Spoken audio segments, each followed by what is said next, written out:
অজ্ঞাত dead body আমরা পাই এবং পরবর্তীতে আমরা প্রাথমিক যে সকল তথ্য পিউ ভিজিট করে পেয়েছিলাম তার মধ্যে আমরা যেটা পাই যে যেই অজ্ঞাত ব্যক্তির লাশটি ছিল সেটি অজিত মিয়া ওরফে বাচ্চু নামে একজন সিএনজি ড্রাইভারের এবং ঘটনাস্থল হতে তার মোবাইল এবং সিএনজি মিসিং ছিল। পরবর্তীতে আমরা র্যাব সদর দপ্তর ইন্টেলিজেন্স উইং এর সহায়তায় এই ঘটনার সাথে সম্পৃক্ত কয়েকজনকে ঢাকা, কুমিল্লা এবং ব্রাহ্মণবাড়িয়ায় অবস্থান করছে এ ধরনের তথ্য পাই।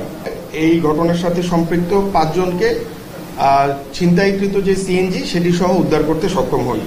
15 তারিখ সন্ধ্যার দিকে একটি সিএনজি ছিনতাই করবে এই টার্গেটে তারা বের হয়।